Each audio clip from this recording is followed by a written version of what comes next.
गणेशाय नमः। ॐ श्री सरस्वत्यै नमः। ॐ श्री गुरुभ्यो नमः।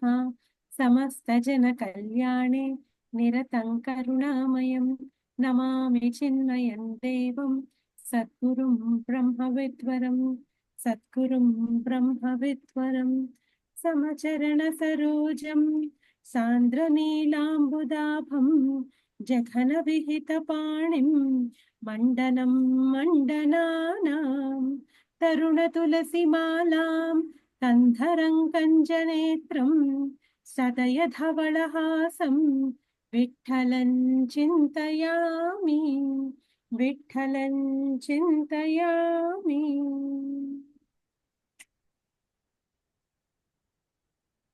From 191, right?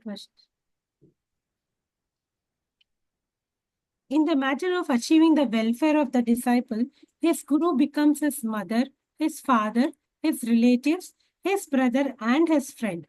192. The disciple has service of the guru as his routine duty. Service to guru is his religion.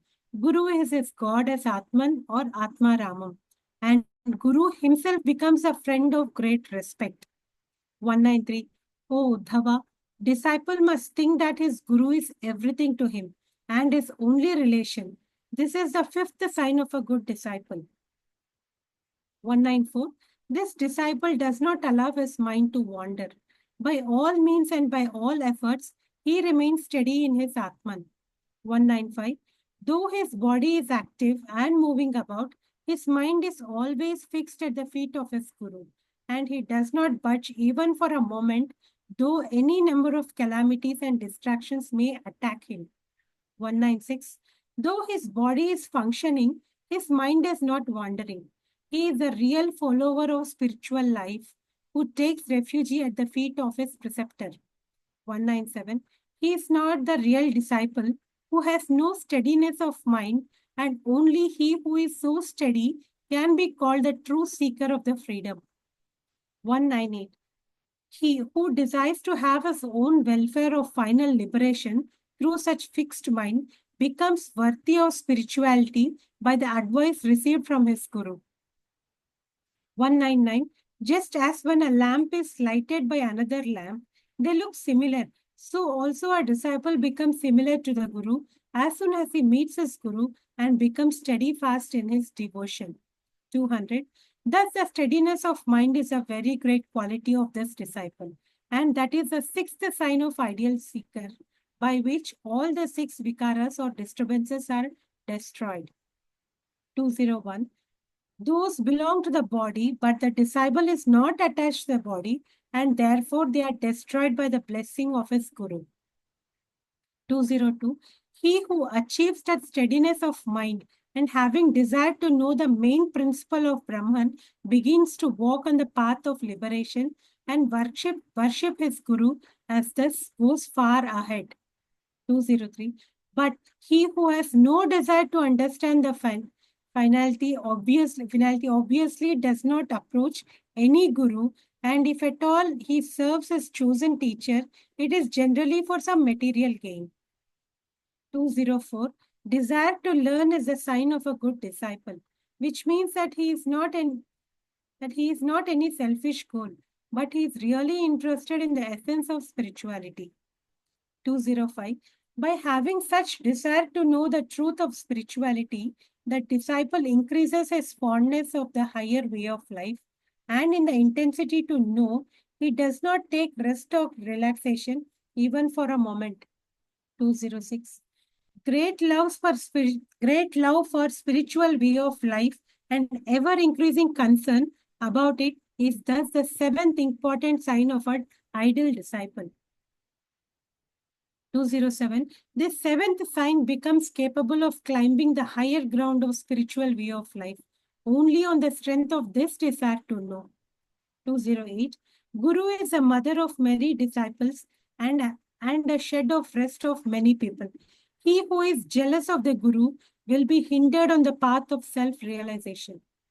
209. So, whosoever is taken care of by the guru is considered by the disciple as equal to the guru.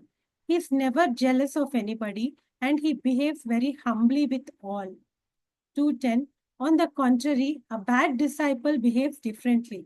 If there is any co-disciple who is younger, poor, but has many good qualities, this bad disciple does not appreciate those good qualities, but finds faults in him which are not there. This is jealousy. 211. Jealousy involves the finding of fault with another man who is virtuous and criticizing that his knowledge is wrong and inadequate. 212. It also consists of praising a person in his presence, leniently, holding his feet with respect, but when he turns away, to criticize him at his back. 213. The behavior of a good disciple is quite different and very pure. He does not allow feelings of jealousy to touch his mind. He salutes everybody without considering whether the man is great, mediocre, or ordinary. He does not know to harass anybody. 2014. The Guru has taught him to see everybody with equal respect as if he is Brahman. The good disciple remembers it and looks upon all with equal respect. He never gives trouble to anybody. 215.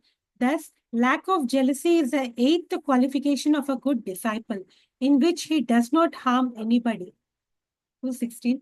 This is a garland of 8 big beads, and he who holds it very dear to his heart reaches the state of constant company of his Guru. How can one describe fully the greatness of that meeting?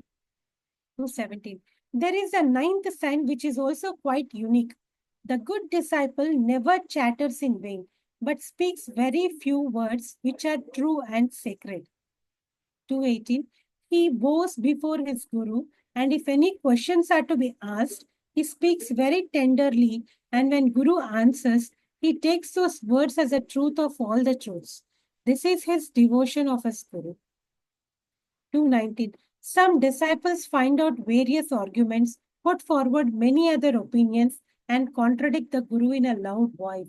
Taking the help of ascetic doctrines, they babble something. 220. They play on words, twisting them to their benefit, and laugh hilariously upon their own pun. But such things never touch the mind of a good disciple. 221. He knows that it is a sin to talk loosely before the Guru and puts aside all useless talk and does not put forward wrong opinions. 222. How should the talk of a disciple be? It should be like the nectar in the form of mature language. He asks questions to the Guru in private in words which are saturated in the juice of love. 223. The sour and contaminated fruits of mischievous talk are already fallen from the tree. He talks very softly and with all humility. 224. He does not know how to pass bitter remarks with nasty cunningness and never touches anybody's weak point. He does not talk anything which may hurt the other person, or it will be not according to good etiquette. 225. He never raises unnecessary doubts and keeps quiet in the matter of blaming others. He does not know how to deceive anybody. It may be a child or ignorant person or a scholar. 226. He cannot speak harshly and cannot ridicule anybody. He never keeps thinking of his benefit or hoping for selfish result. His talk is an example of desirelessness and disinterestedness. 227. He does not use twisted words with naughty and insulting language. No caustic remarks come out of his mouth. He is afraid of talking at length. Generally, he is cool and silent. 228. He does not like quarrel or arguments. He does not like to speak with anybody without reason, nor does he cut jokes directed at others. He does not use vulgar or commonplace language. 229. His talk is never crooked. There is no ulterior motive. He does not break his promise and does not tell lies. 230. He never falsely promises that he would do the work of other person if he really does not want to do it. That deception is not in his nature. He always whispers to himself the sweet name of Hari. 231. If the devotees on the western side of a house are kept open, the panes frequently shut with the force of the wind. He does not chatter like this, and does not make jarring noise. 232. When one is having a dialogue on the subject of Vedic terms and their meanings with somebody, one gets angry if the other disapproves one arguments by logic. This is a usual occurrence, but he does not talk assertively to contradict the other man because anger is very detrimental to the progress of the seeker. 233. He neither shows off his vocabulary nor adopts silence when irritate others. He never boasts about his oratory, but is always engaged in remembering his Sadguru. 234. He never becomes a bore by his talk, does not show over eagerness to talk, does not speak with vehemence, and if at all he talks, he takes care not to annoy the listener. 235. He tells the stories of the Lord Hari in a very pleasant, sweet, truthful words and does not annoy anybody. 236. Even while asking any questions to the Guru, he uses brief sentences or very few words. 237. These are the good signs of the disciples. Eknath says, these are the jewels in the ornament of the Mother Earth.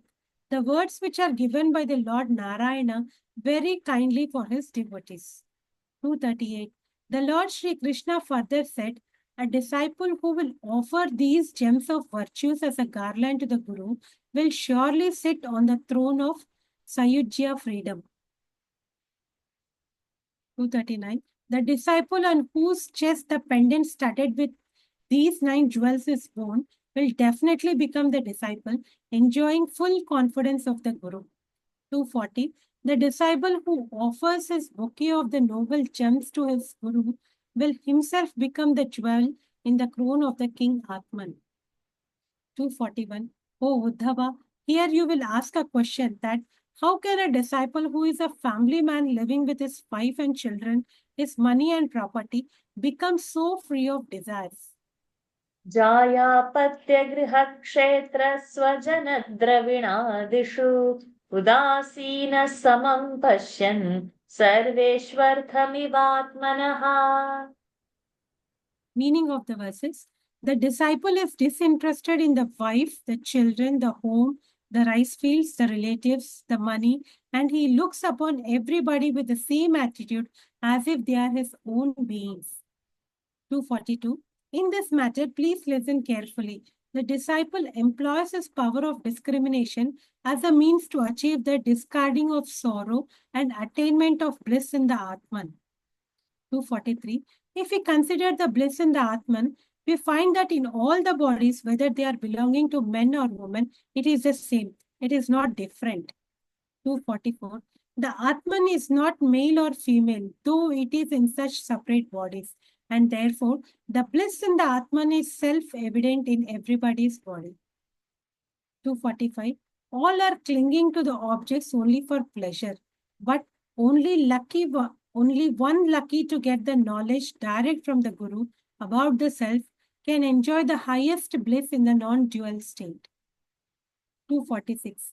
When the greatest joy of the Atman is at hand by the understanding of unity of the whole life, and that is eternal as well as flawless, who will be so foolish as to fall in the duality? 247. Had there been real happiness in the worldly life, why did the Sanaka and others leave that life of duality behind? So, people understand that whenever there is duality and division and a sense of separateness, there is definite sorrow. 248.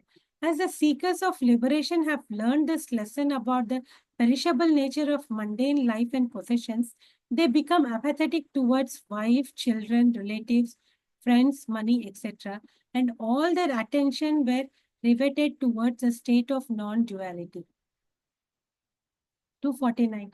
In that state, he thinks, whose is this house? Whose is this field? Why should I care for wife and children? Who are they? Though he has a lot of property and plenty of possessions, he does not say these are mine. This body is mine, etc. 250. Oh Uddhava, listen. As my devotees are concerned about the essential principle of Brahman, they become detached from the house, other properties, and the worldly life itself. 251. They sweep clean the worldly family life. when they hold tight the feet of their Guru, who is a source of real bliss in the self. 252. Such a disciple renders all service to his Guru throughout day and night and places his heart at the feet of that Guru with all the ardent devotion. 253. O Uddhava, you will ask here, what thing other than his own body does a disciple see and experiences this bliss in the Atman? And how does he experience the bodilessness? 254. Please listen.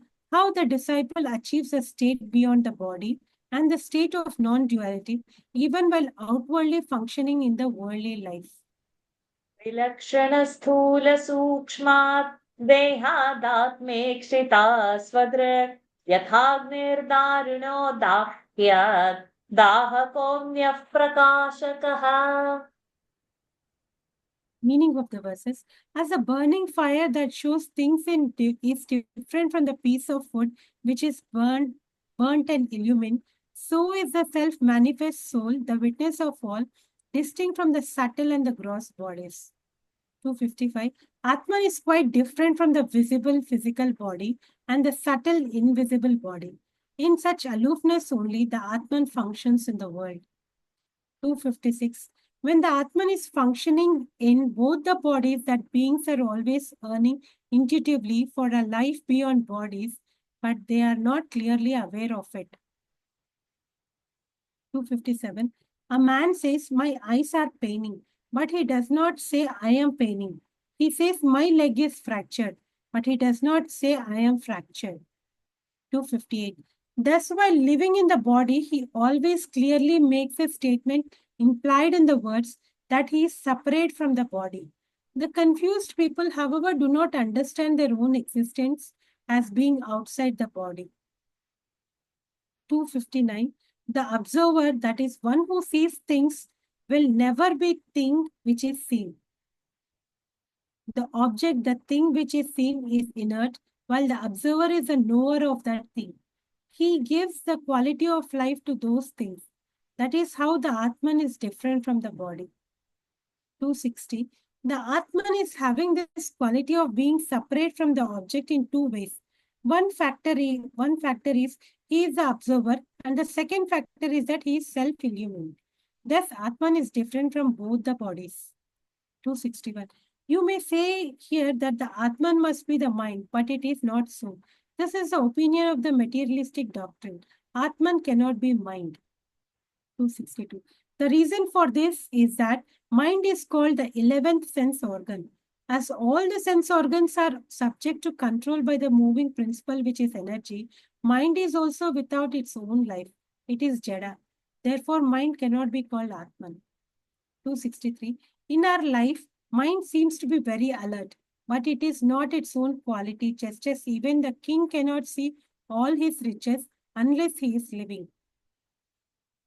264. If by a sharp weapon the steel armor is cut into two parts, it is not the strength of the weapon, but it is the power of the holder of the weapon. 265. If a big ball of iron is put into fire, it becomes red hot, but it is not power of the iron. It is a result of the power of the fire. 266. Mind is similar to that iron ball. It is given the light of the intelligence by the quality of knowledge only, and it directs the mind to the function. 267. If very sweet tunes are produced by playing upon a flute, it is not the merit of the flute, but the skill of the player. 268. Therefore, you should understand that the function of the mind is dependent. It is not free. 269. When the rays of the sun fall on a magnifying glass, the rays concentrate on the other side to create a flame. Similarly, in the light of the Atman, the mind is functioning very quickly. 270. The very quality of mind is inertia, and the Atman is total light by its own nature. Therefore, the mind is a servant of the Atman, and Atman is self-evident and self-energetic. 271. A man says, my mind, but does not say, I am mind. The Atman is therefore separate from mind and is only a witness. 272. In the case of disciple, the sense that he is a physical body is destroyed by knowing that Atman is thus different from both the bodies. 273.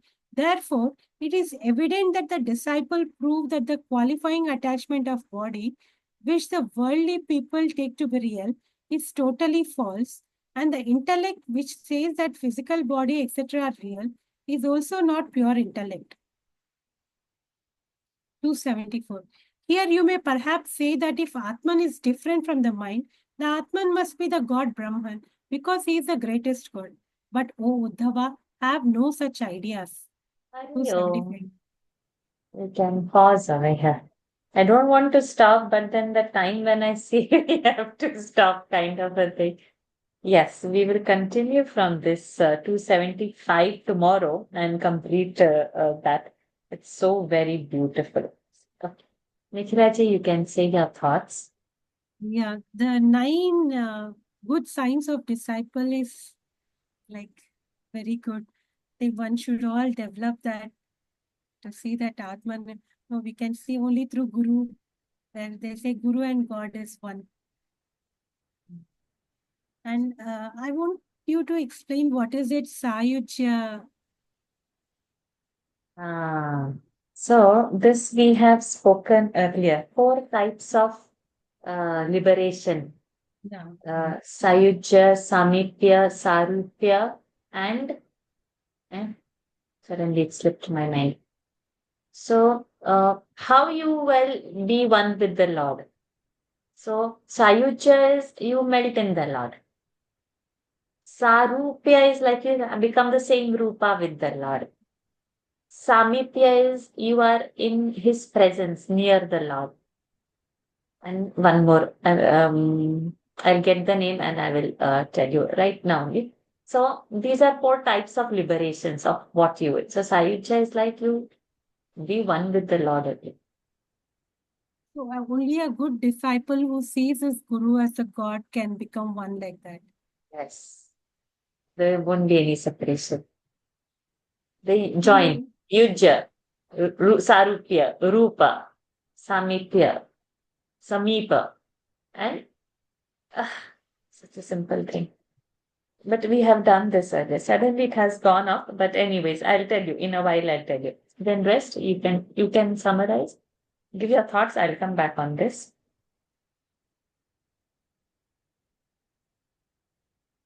Um, the Okay. last few Ovis are really beyond my. I couldn't summarize Shaji because I myself. Okay. So let me reach the last is Oh, it is all about the mind. Okay. This is all about the Drudrishya Vivek. Okay. What is a Drishya? Means there is a seer, right? Seer and the seen.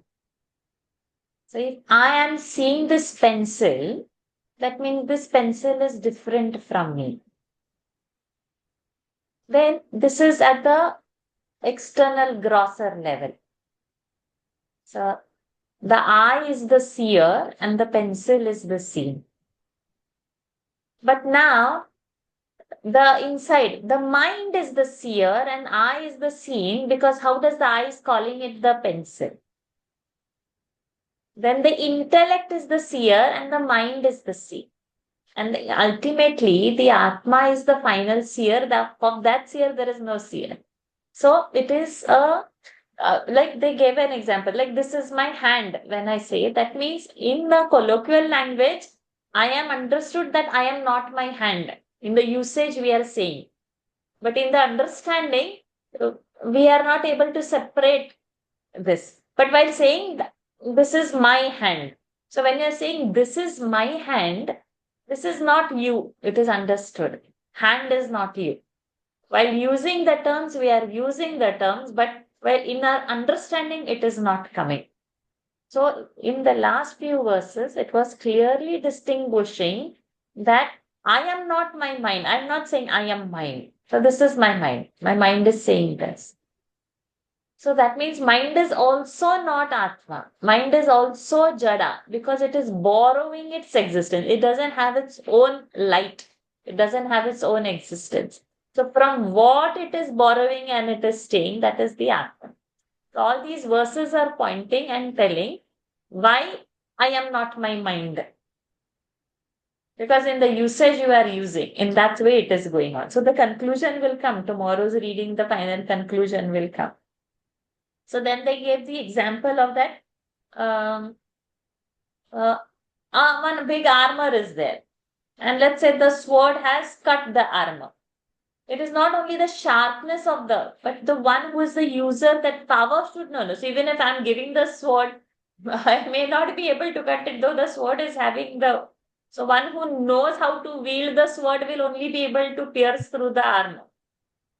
Or the iron ball. They gave another example at verse 265.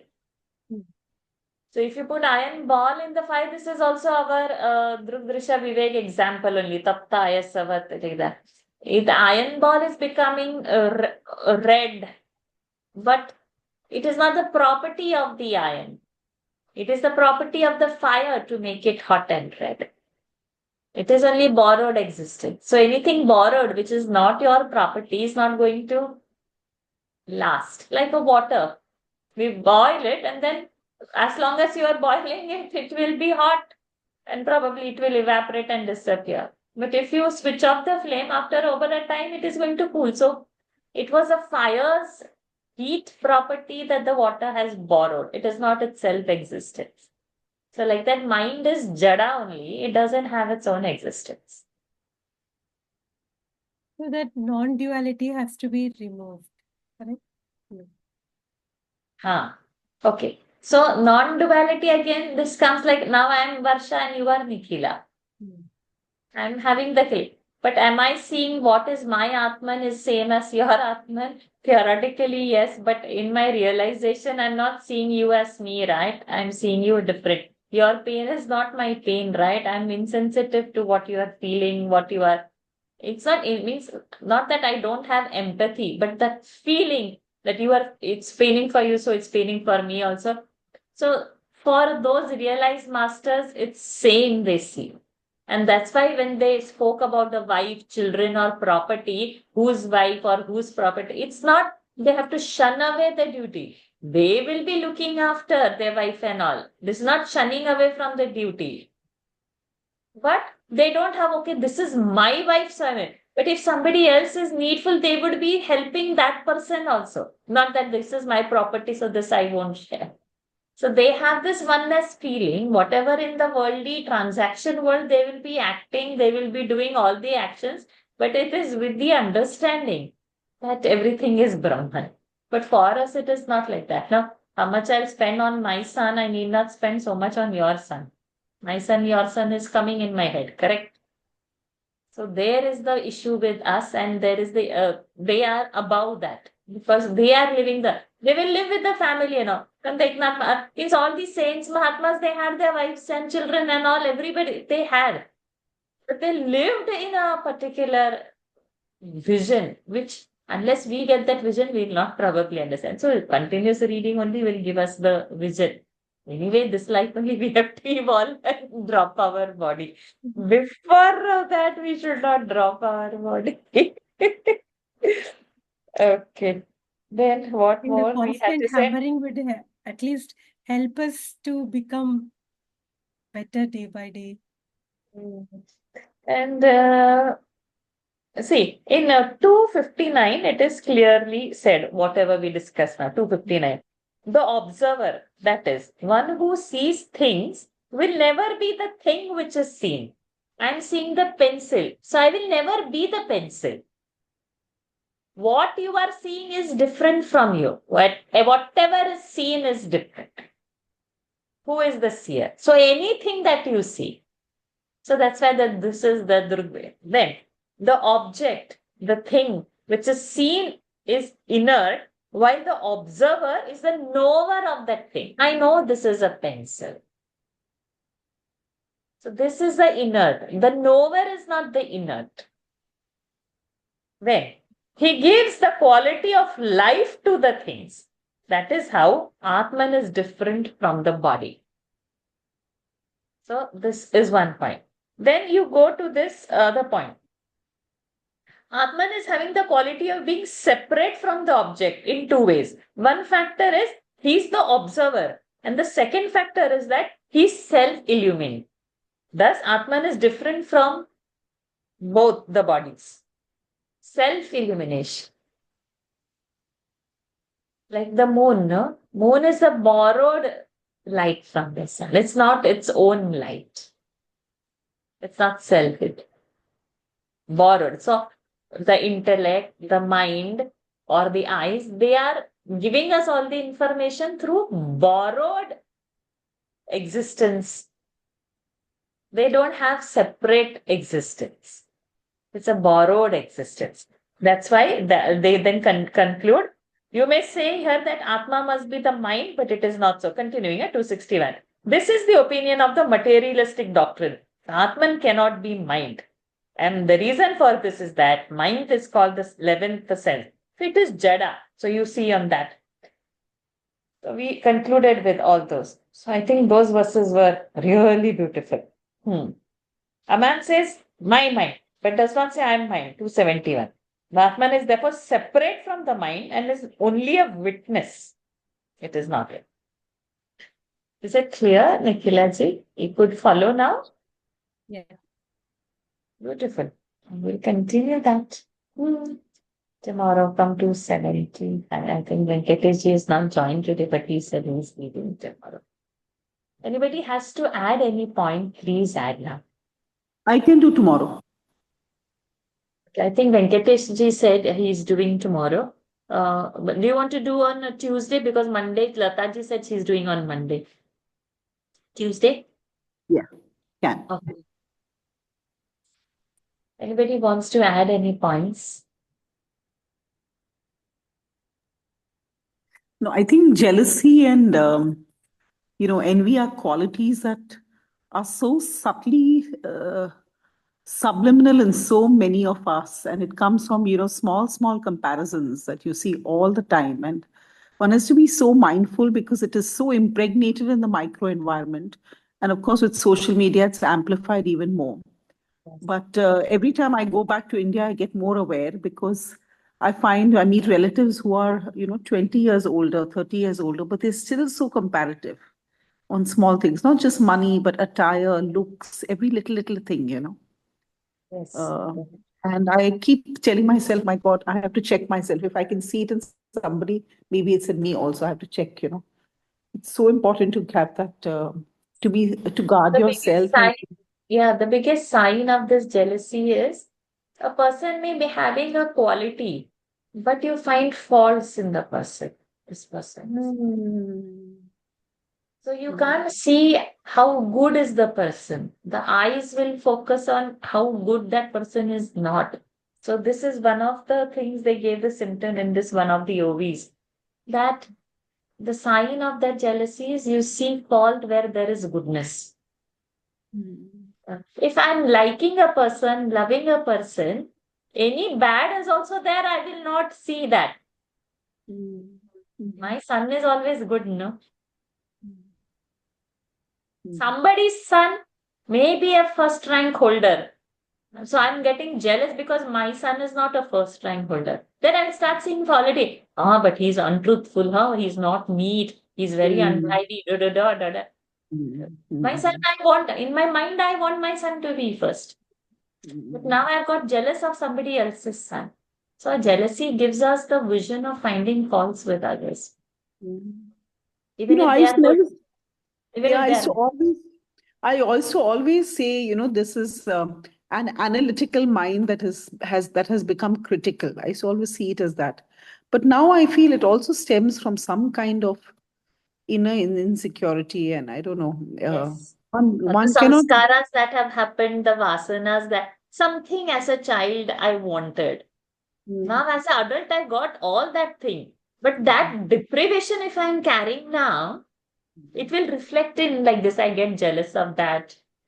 Or maybe I've been treated badly in a certain circumstance. But now I'm beyond that circumstance. But then if somebody is there, I tend to treat badly because I was treated. So people carry, God alone knows what all traumas and that samskaras and we don't know in what situation it will come. They may not remember it also, but given a situation, that inside something comes out. So today in the Gita, we were doing very nice. So I posted in the Gita group one definition of sin which Gurudev has written. I read it. It was so, my God, it is so heavy. And it came when all the 12 yajnas in chapter 4, there are yajnas, like Brahmarpanam and all is a yajna. See, then Daiva Mepa Pare Yajnam, then Jnana Yajna, Tapo Yajna. So many yajnas have been said. Then Pranayam is one yajna, Ahara is one yajna. Then Gurudev says this, that these yajnas are not goal. They are the means to nullify our this wrong vasanas. Somewhere with our ego, we have owned it up, behave in a particular fashion, which is a devolutionary. We are not evolving with that. It is weighing us down and it is degrading us. So when you have touched this vasana topic, that itself is a sin that we carry, and something we will have to do different to nullify that and cleanse that vasana of what we are carrying. And so these yajnas have been mentioned in Gita. And this yajna will help us to cancel that innate some tendency. So in that group, we have said that now since we have completed the 12 yajnas, today we finished the 30th verse of that chapter. We can listen to today's thing because Ayurveda has come, which you had first listened to me in Marina that time. So that topic has come. Yes, so that came today. And I mentioned that in today's class in terms of Niyatahara. So that topic came. You can just watch today's video. It was nice, one of the things to bring and connect that into Gita. And one that's why we are going on a 21-day journey. Anybody can join and post that from the yajnas that we have understood 12, what yajna I can pick one yajna that I practice for 21 days. Something in us has to change. As a Gita, as a seeker, we'll have to change something. That vasana has to, somewhere we'll have to know. We are not perfect. Now in the class, we are perfect. We were interacting to each other, talking about whatever scripture. But in our own, we know where we are in a circumstance where we scream at whom, at house, or where something is there. No, so many, how much rajasic, tamasic. So we'll have to nullify and apply that as a seeker. So that, so all this is coming. We'll have to put it in a so now when we are talking of Eknathi Bhagawat, you said about this. Now it linked to the vasana somewhere. You said it is innate somewhere. Yeah, it is related to vasana. We related to the sin. We related it to Gita. So it's not of one class. No, it's a collective. Every scripture we will have to borrow from here and there, and we'll have to complete ourselves to evolve. So nice point you picked up, Venisha. Very beautiful. That this jealousy is there somewhere in that, in our fabric, somewhere it is. So what happens?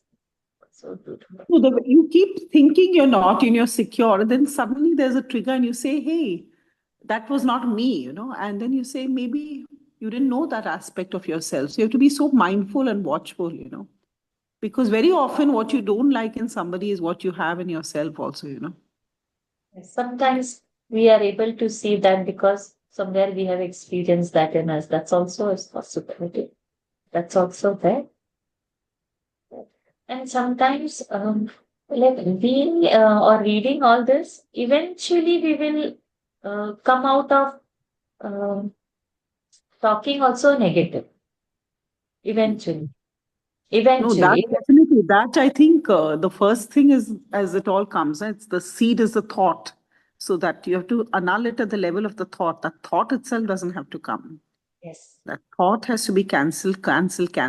And I mean, in that book on meditation, Swami Chinmayananda said it very well. Pick it up early, negate it, substitute it, and only let it. Yeah. True. And it will change. And it is changing. Subtle changes are happening in us. That is there. That is there for sure. The awareness is increasing. Yes. Beautiful. Another session. Over to you, Nikhilaji, for closing prayers. We've gone up till 10:30 today. My God, sorry. It was beautiful, Varshaji, and really thought-provoking.